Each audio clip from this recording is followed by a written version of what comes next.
ఏమన్నా బాప్తిసం గురించి ఏమన్నా డౌట్లు ఉన్నాయా నీకు?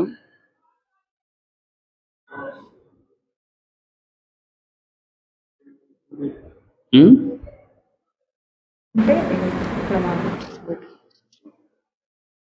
ఏం డౌట్?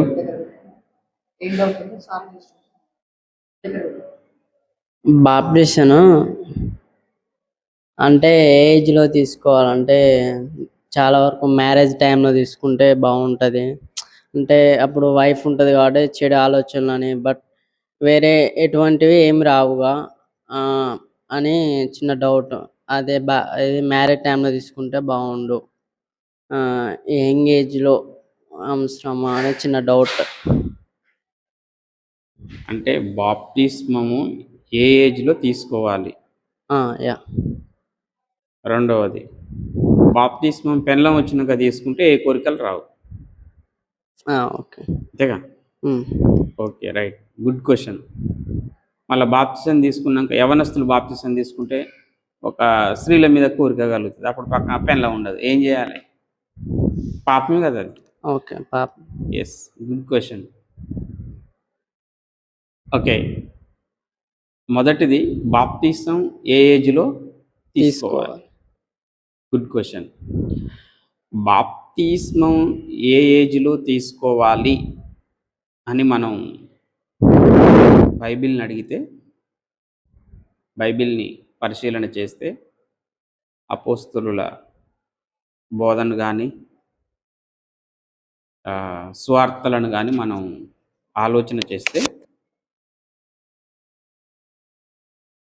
బాప్తిస్మం ఈ ఏజ్లో తీసుకోవాలని ఒక సర్టైన్ వయస్సును బైబిల్ నిర్ధారించలే. అంటే ఈ వయస్సులో ఉన్నవారు బాప్తిసం తీసుకోవాలి అని బైబిల్లో లేదు. పాత నిబంధన గ్రంథంలో యాజకులు యాజకత్వం రావడానికి, దేవుని మందిరంలో పనిచేయడానికి ఒక నిర్దిష్టమైన వయసు ఉంది. కానీ క్రొత్త నిబంధనలో బాప్తిసం తీసుకోవడానికి, ఒక వ్యక్తి క్రైస్తవుడు కావడానికి ఈ వయస్సులోనే బాప్తిసం తీసుకోవాలి అని ఎక్కడ నిర్ధారణ జరగలేదు. అర్థమైందా? ఒకటి, బాప్తిస్మం తీసుకునేటువంటి వ్యక్తి నేను పాపిని, నేను పాపం చేశానన్న రియలైజేషన్ కలగాలి, పశ్చాత్తాపం కలగాలి. అర్థమైందా? అంటే బాప్తిస్మం ఎందుకు తీసుకుంటున్నానో బాప్తిస్మం తీసుకునే వ్యక్తికి అవగాహన లేకుండా తీసుకోకూడదు. బాప్తిస్మం తీసుకునే వ్యక్తికి ఒక పశ్చాత్తాపం, తాను పాపినని గ్రహించేటువంటి వయసు ఉండాలి. నేను పాపాలు చేశాను అని ఆ పాపాలను బట్టి అతని మనసులో పశ్చాత్తాపం కలగాలి. అంటే ఒక వ్యక్తి పాపం ఎప్పుడు చేస్తాడు అంటే, పాపానికి కూడా వయస్సు లేదు. అర్థమైందా? దేవుడు నరులను యథార్థవంతులుగా పుట్టిస్తున్నాడు అని ప్రసంగి గ్రంథంలో ఉంటుంది. యథార్థవంతులుగా దేవుడు పుట్టిస్తున్నాడు. పుట్టినప్పుడు వారు అమ్మ కడుపులో ఏం పాపం చేస్తలేరు. అర్థమైందా? తర్వాతకి పుట్టిన వెంటనే 2 నెలలకు 3 నెలలకు 6 నెలలకు ఏం పాపం చేయరాళ్ళు. కానీ ఈ పాపలోకంలో పుట్టి పెరుగుతుంటే పాపం అనేది వస్తుంది. ఎప్పుడు వస్తుంది? ఆదికాండం 6వ అధ్యాయాన్ని మనం ఆలోచన చేస్తే ఉంటుంది. అక్కడ చూడండి ఒకసారి ఆ మాట.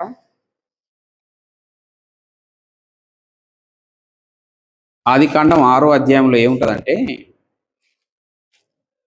అక్కడ బాల్యం ఏముందమ్మా? అక్కడ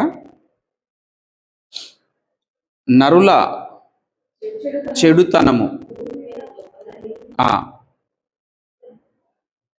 గొప్పదని వారి హృదయము యొక్క తలంపులలోని ఊహ అంతయు ఎల్లప్పుడూ కేవలము చెడ్డదని యెహోవా చూచి తాను భూమి మీద నరులను చేసినందుకు ఆ, ఆ, అర్థమైందా? అంటే హృదయము యొక్క తలంపులలోని ఊహ అంతయు చెడ్డది. అంటే ఇది ఎప్పుడు వస్తుంటది? అంటే ఊహ తెలిసినాక. ఊహ ఎప్పుడు తెలుస్తుంది? కోరికలు, ఊహలు, ఆలోచనలు ఎప్పుడు వస్తుంటాయి? బాల్యంలోనే వస్తుంటాయి. ఎందుకంటే బాల్యంలోనే మంచి చెడును నేర్పం అని బైబిల్ చెప్తుంది. బాలుడు నడవవలసిన త్రోవను వానికి నేర్పు. అంటే బాల్యంలోనే వానికి మంచేదో చెడేదో విచక్షణ జ్ఞానం వస్తుందన్నమాట. అంటే మనం నేర్పించాలి. అర్థమైందా? అందుకని మత్తయి సువార్తలో యేసుక్రీస్తు ప్రభువారు ఏమంటారంటే, చిన్నపిల్లలను ఆటంకపరచకుడి, వారిని నా యొద్దకు రానీయుడి. అంటే చిన్న పిల్లలు, పరలోక రాజ్యము ఈ పిల్లల లాంటి వారిది. అంటే పిల్లలు, అర్థమైందా? తర్వాతకి బాల్యం అంటే కొంచెం వీళ్ళు పెద్ద ఏజ్ కలిగిన వాళ్ళు, అర్థమైందా? ఒక 10 ఇయర్స్ నుంచి 9 ఇయర్స్ నుంచి 9-10 ఇయర్స్ నుంచి చూస్తే వాళ్ళకు చెడు ఆలోచనలు, చెడు బూతు మాటలు అన్నీ వస్తుంటాయి. అర్థమైందా? 10 సంవత్సరాలకు పైబడి వస్తూనే ఉంటాయి. అయితే వయస్సు ఎంతన్నది కాదు మనకి ఇక్కడ, కానీ వారు తప్పు చేశాము అన్నటువంటి పశ్చాత్తాపము, మేము తప్పు చేశామన్న గ్రహింపు వాళ్ళకు కావాలి. అది ఏ వయసులో వస్తుంది? 13 సంవత్సరాల్లోకి వస్తుందా? 14 సంవత్సరాలకు వస్తుందా? 15 సంవత్సరాలకు వస్తుందా? 16 సంవత్సరాలకు వస్తుందా? అర్థమైందా? అయితే వారి తప్పులకు మరణం ఉంది. అది ఆత్మ సంబంధమైన మరణము. పరలోకానికి పోం. అర్థమైందా? నరకంలో ఆత్మ వెళ్తుంది, అది రెండవ మరణం. అది వారికి ఏం కావాలంటే గ్రహింపు కలగాలి. అది వారికి గ్రహింపు అంటే టోటల్గా బైబిల్ చెప్పేది ఏంటంటే, పశ్చాత్తాపడి మారు మనస్సు పొందాలి. మనస్సును మార్చుకునేటువంటి వయస్సు. అర్థమైందా? ఒక వ్యక్తి ఎప్పుడైతే పాపినని గ్రహించుతాడో అప్పుడు బాప్తిసం తీసుకోవాలి. ఎప్పుడైతే తన పాపాలను ఒప్పుకుంటాడో అప్పుడు బాప్తిసం తీసుకోవాలి. ఎప్పుడైతే యేసుక్రీస్తు ప్రభుని సొంత రక్షకునిగా దేవుని కుమారుడని విశ్వసిస్తాడో అప్పుడు బాప్తిస్మం తీసుకోవాలి. దానికి వయస్సుతో పని లేదు. బైబిల్లో బాప్తిస్మానికి వయస్సుకు సంబంధం లేదు. బాప్తిస్మానికి మారు మనసుకు, బాప్తిసానికి మారు మనసుకు పశ్చాత్తాపానికి సంబంధం ఉంది. ఎప్పుడైతే యేసుక్రీస్తు ప్రభుని విశ్వసించి, యేసుక్రీస్తు ప్రభును తండ్రి అయిన దేవుడు మృతులలో లేపాడని హృదయంలో విశ్వసించి, తాను చేసిన పాపాలను బట్టి పశ్చాత్తాపడి మనసు మార్చుకొని యేసుక్రీస్తు దేవుని కుమారుడని ఒప్పుకొని బాప్తిస్మం తీసుకోవాలి. దానికి వయస్సుతో సంబంధం లేదు. అది ఏ వయస్సులో పశ్చాత్తాపం కలిగి, ఏ వయస్సులో హృదయములో పొడవబడి, ఏ వయస్సులో హృదయములో అయ్యో నేను పాపం చేశాను, ఇప్పుడు నేను చనిపోతే నరకానికి పోతా అన్న ఆ భయం హృదయంలో కలుగుతుందో అప్పుడు అతను ఖచ్చితంగా పశ్చాత్తాపడి ఏం తీసుకోవాలి? బాప్తిసం తీసుకోవాలి. అది 13 సంవత్సరాలకు కలుగుతుందా? 14 సంవత్సరాలకు కలుగుతుందా? 15 సంవత్సరాలకు కలుగుతుందా? అది సంబంధం లేదన్నమాట. అర్థమైందా? అది అంటే ఎప్పుడైతే పశ్చాత్తాపం వస్తుందో, ఎప్పుడైతే తీసుకోవాలనిపిస్తుందో, ఎప్పుడైతే మారు మనసు ఉంటుందో అప్పుడు తీసుకోవాలి, అంతే. కానీ ఈ వయసులో బాప్తిసం తీసుకోవాలని వయస్సుకు బాప్తిసానికి సంబంధం లేదు. అర్థమైందా? రైట్. దీంట్లో ఇంకో పాయింట్ ఏంటంటే, ఇంకో పాయింట్ ఏమడిగావు? పెళ్లి చేసుకున్నాక బాప్తిసం తీసుకుంటే బాగుంటుంది, పెళ్లికి ముందు బాప్తిసం తీసుకుంటే యవనస్తులకు చెడు కోరికలు వస్తున్నాయి అని అన్నారు. అంటే పెళ్లి అంటే యవనస్తులకు ప్రాముఖ్యంగా వచ్చే కోరికలు ఏంటంటే స్త్రీల మీద వస్తుంటాయి. యవన స్త్రీలకు ఎవరి మీద కోరికలు వస్తుంటాయి అంటే పురుషుల మీద కోరికలు వస్తుంటాయి. అంటే ఇప్పుడు బాప్తిసం తీసుకొని ఈ మోహపు చూపు, మోహపు ఆలోచనలు, మోహపు కోరికల్లో గడిపితే మళ్ళా ఇది వ్యభిచారం కిందకే పోతుంటది కదా. అదే తప్పు చేసినట్టే అవుతుంటది కదా. అయితే అంటే సహజంగా యవనస్తుల మనస్సు పోరాడేది వీటి మీదనే. యవనస్తురాన్ల మనసు పోరాడేది వీటి మీదనే. బాప్తిసం తీసుకొని ఈ పాపం అనే మజిలీలో ఎక్కువ సతమతం అయిపోవటం కంటే పెళ్లి చేసుకున్నాక బాప్తిసం తీసుకుంటే ఇక ఏ కోరికలు ఉండవు కదా, భార్యతో కోరికలు తీర్చుకోవచ్చు. అలా ఓకే, మంచిదే, కాదనట్లేం. అయితే పెళ్లి చేసుకున్న దానిక మనిషి బతుకుతాడని గ్యారంటీ ఏముంది? ఓకే, క్వశ్చన్ మంచిదే, రైటే. పెళ్లి చేసుకున్న దానిక ఇప్పుడు పెళ్లిళ్ళు సహజంగా 30 ఏళ్ళకు చేసుకుంటారు, 27 ఏళ్ళకు చేసుకుంటారు, 28 ఏళ్ళకు చేసుకుంటారు, ఒక 45 ఏళ్ళకు చేసుకుంటారు. అంటే పెళ్లి చేసుకునే అంతవరకు మనిషి బ్రతుకుతాడని గ్యారంటీ ఏముంది? లేదు. నెంబర్ 1. నెంబర్ 2, మనస్సును చంపుకున్నాకనే బాప్తిసం తీసుకోవాలి. అందుకనే యవనస్తులు దేని చేత తమ నడకను శుద్ధి చేసుకుందురు? నీ వాక్యము చేతనే కదా అని కీర్తనకారుడు రాస్తుంటారు. అర్థమైందా? అంటే యవ్వనస్తులు యవ్వనములోనే వారి ఆలోచనలు కానీ, వారి ప్రవర్తనను కానీ, వారి నడకను కానీ దేనితో శుద్ధి చేసుకోవాలి? వాక్యం. అర్థమైందా? వాక్యము అనుదినము నీ మనస్సును ఏం చేస్తుంటుందంటే రిఫ్రెష్ చేస్తుంటుంది అన్నమాట.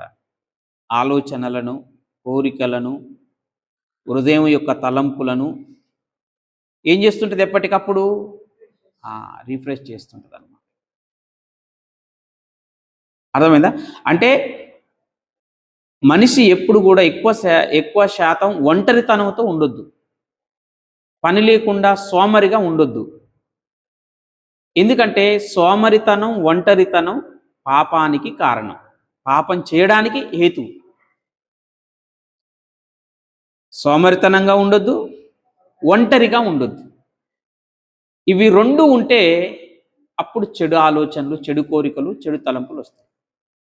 నువ్వు బైబిల్ చదువుతావా, ప్రార్థన చేస్తావా, మామూలుగా వేరే పనులల్లో ఉంటావా? మనసుకు ఎప్పుడు పని చెప్పాలి. అది ఖాళీగా ఉన్నదనుకో, శరీర కోరికలు, శరీర ఆశల కోసం అది ఆలోచన చేస్తుంది. అందుకనే యవన ప్రాయమున యెహోవా కాడి మోయిట నరునికి విలాపవాక్యంలో ఉంటుంది. యవ్వన కాలములోనే దేవుని ఆజ్ఞలు ఏం చేయాలి? పాటించాలి. అర్థమైందా? నువ్వు బైబిల్లో కొంతమందిని తీసుకో. యోసేపు ఉన్నాడు. యోసేపు యవనస్తుడేనా? ఫరో భార్య ఏమన్నది అంటే, ఫరో భార్య అంటే రాజు భార్య. రాజు భార్య వికారంగా ఉంటుందా, అందంగా ఉంటుందా? మామూలు అందంగా ఉండదు. అంటే రాజు భార్యకి ఏమైనా తక్కువ ఉంటుందా అందంగా తను తాను దిద్దుకోవడానికి, రూపుదిద్దుకోవడానికి? అంటే రాజు భార్య అంత అందగత్య, ఎవ్వరు లేరు ఇంట్లో, రా అని అన్నాడు. యోసేపు ఏమన్నాడు తెలుసా? మంచి మాట అన్నాడు. దేవుడు చూస్తున్నాడు, దేవునికి భయపడ్డాడు. అంటే దేవుని భయం ఉంటే పాపం చెయ్యం. అంటే పాపం చెయ్యకుండా ఉండాలంటే ఒకే ఒక కారణం. 1 యోహాను పత్రిక తీయండి ఒకసారి. 1 యోహాను పత్రిక 5వ అధ్యాయం 18వ వచనం చదవండి. 18వ వచనం చదవండి. 1 యోహాను పత్రిక 5వ అధ్యాయం 18వ వచనం.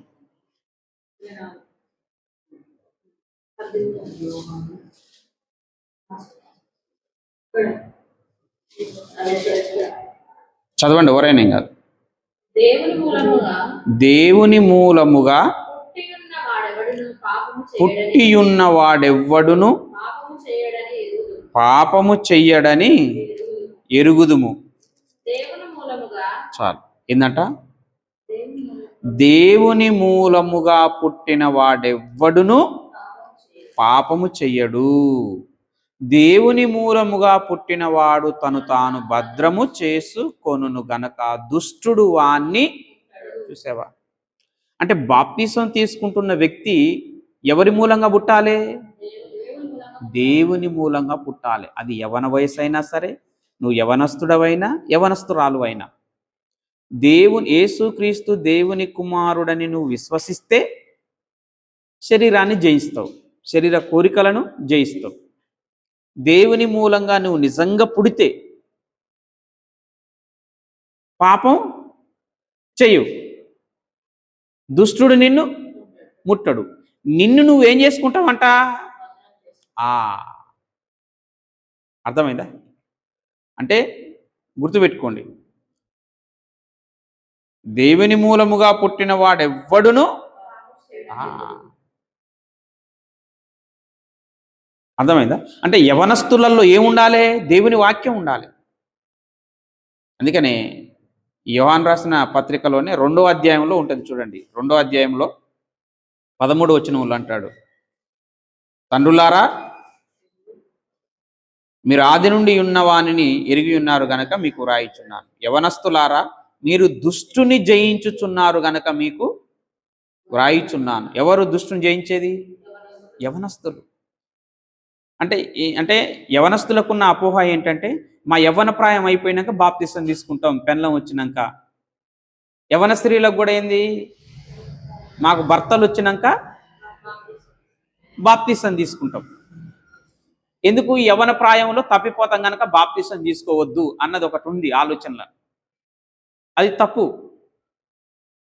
దేవుని మూలముగా పుట్టిన వాడెవ్వడు పాపము చెయ్యడు. యవనస్తులు ఎవరిని జయిస్తున్నారంట? దుష్టుని జయించుతున్నారు. యవనస్తులారా మీరు బలవంతులు, దేవుని వాక్యము మీ యందు ఏం చేస్తుందట? నిలుచుచున్నది. అర్థమైందా? అంటే యవనస్తుల దగ్గర ఏమి నిలుస్తుంది? దేవుని వాక్యం. అర్థమైందా? అలాగే యేసుక్రీస్తు దేవుని కుమారుడని నమ్మితే దేన్ని జయిస్తామంట?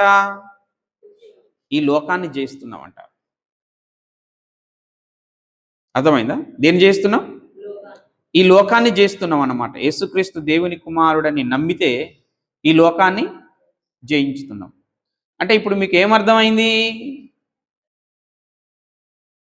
యోహాను పత్రికలోనే 5వ అధ్యాయం 5వ వచనం చూడండి. యేసు దేవుని కుమారుడని నమ్మువాడు తప్ప లోకమును జయించువాడు. అది నువ్వు యవనస్తుడువైనా యవన స్త్రీవైనా ఎవరివైనా సరే, యేసుక్రీస్తు దేవుని కుమారుడని నమ్మి బాప్తిసం తీసుకొని దేవుని మూలంగా పుట్టితే లోకాన్ని జయిస్తావు. లోకం అంటే ఏంది? లోకంలో ఉన్నదంతా శరీరాశ, నేత్రాశ, అది లోకాన్ని జయిస్తావు. దేవుని మూలంగా పుట్టిన వాడెవ్వడు పాపము చెయ్యడు, దుష్టుడు వాణ్ణి ముట్టడు. యవనస్తులారా మీరు బలవంతులు, దేవుని వాక్యం మీ యందు నిలిచి ఉన్నది. ఇప్పుడు నువ్వు అడిగిన క్వశ్చన్ ఏంటి? యవనంలో మళ్ళీ బాప్తిసం తీసుకుంటే తప్పు చేస్తాం కదా, ఎందుకు చేస్తావు? చెయ్యవు. అర్థమైందా? నువ్వు యవన ప్రాయంలో యేసుక్రీస్తు దేవుని కుమారుడని నమ్మి వాక్యానుసారంగా విని గ్రహింపు చేసుకొని విశ్వసించి బాప్తిసం తీసుకుంటే శరీరాన్ని జయిస్తావు నువ్వు. అర్థమైందా? ఒకవేళ శోధన సమయం వస్తే ఏం చేయాలి? దేవా నాకు సహాయం చేయి, నేను శోధింపబడుతున్నా, నా ఆలోచనల చేత నా కోరికల చేత నేను శోధింపబడుతున్నా, దేవా నాకు సహాయం చేయి అని కళ్ళు మూసుకొని 2 నిమిషాలు అలా అడిగేవనుకో, దేవుడు నీకు సహాయం చేస్తాడు అంతే. అర్థమైందా? ఓకే, ఆన్సర్ వచ్చిందా? అర్థమైందా? రైట్. అప్పుడు ఏంటంటే మనసు మారాలి. అంటే బాప్తిసానికి ముందు ఏం మారాలి? మనసు మారాలి. మనసు మారాలి. మనసు మారాలి, బాప్తిసం తీసుకోవాలి. మారకుండా బాప్తిసం తీసుకుంటే మళ్ళీ ప్రాబ్లం అవుతుంది. మారు మనస్సు నొంది బాప్తిసం తీసుకోవాలి.